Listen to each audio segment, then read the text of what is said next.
আজকে আমরা নিউক্লিয়াসের গঠন চিত্রসহ বা এর অঙ্গাণুর এই নিউক্লিয়াস নামক অঙ্গাণুটির গঠন চিত্রসহ বর্ণনা করব। আমরা আসলে নিউক্লিয়াসটা কি সেটা আমাদের জানা দরকার। আসলে কোষের প্রোটোপ্লাজমে অবস্থিত নির্দিষ্ট পর্দা দিয়ে আবৃত ক্রোমোজোম বহনকারী সুস্পষ্ট অঙ্গকেই বা অঙ্গটিকে নিউক্লিয়াস বলে।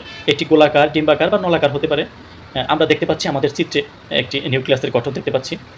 এখানে একটা নিউক্লিয়াস আছে এবং নিউক্লিয়াসের যে অঙ্গাণুগুলো থাকে, যে অংশগুলো থাকে নিউক্লিয়াসের ভিতরে কী কী থাকে সেই বিষয়গুলো আমরা দেখতে পাচ্ছি। যে নিউক্লিয়াসের বাইরের দিকে নিউক্লিয়ার মেমব্রেন থাকে, এটি মূলত নিউক্লিয়ার পর্দা। এটি একটি নিউক্লিয়ার পর্দা।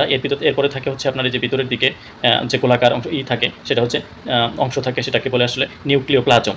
এরপরে যে কালো বৃত্তাকার যে অংশটি দেখা যাচ্ছে এটা হচ্ছে নিউক্লিও লাস। এরপরে আছে হচ্ছে নিউক্লিয়ার রেটিকুলাম আছে, এই যে এদিকে যদি আমরা খেয়াল করি নিউক্লিয়ার রেটিকুলাম।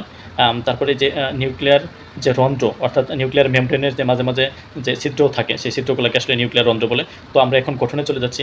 এই পুরো নিউক্লিয়াসটা যে অংশগুলোতে গঠিত সেগুলো হচ্ছে মূলত নিউক্লিয়ার ঝিল্লি, নিউক্লিওপ্লাজম, নিউক্লিওলাস আর ক্রোমাটিন জালিকা এসব থাকে। তো আমরা যদি নিউক্লিয়ার ঝিল্লির কথা ভাবি তো এখানে দেখতে পাবো যে 2 স্তর বিশিষ্ট যে পর্দা নিউক্লিয়াসকে ঘিরে রাখে তাকে আসলে নিউক্লিয়ার ঝিল্লি বলে।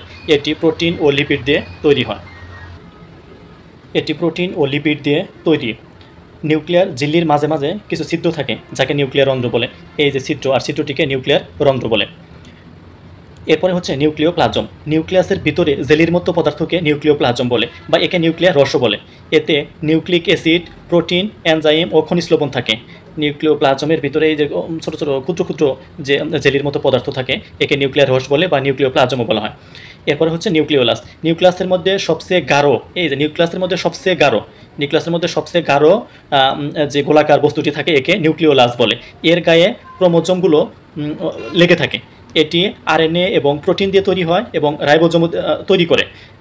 এটা হচ্ছে রাইবোজোম তৈরি করে, এটা হচ্ছে নিউক্লিওলাস। এরপরে ক্রোমাটিন জালিকা থাকে। নিউক্লিয়াসের মধ্যে অবস্থিত ক্রোমোজোমগুলো জটলা পাকানো থাকে, এদেরকেই মূলত ক্রোমাটিন জালিকা বা নিউক্লিয়ার রেটিকুলাম বলা হয়। ক্রোমোজোমের মধ্যে ডিএনএ ও জিন থাকে যা বংশ পরম্পরায় বহন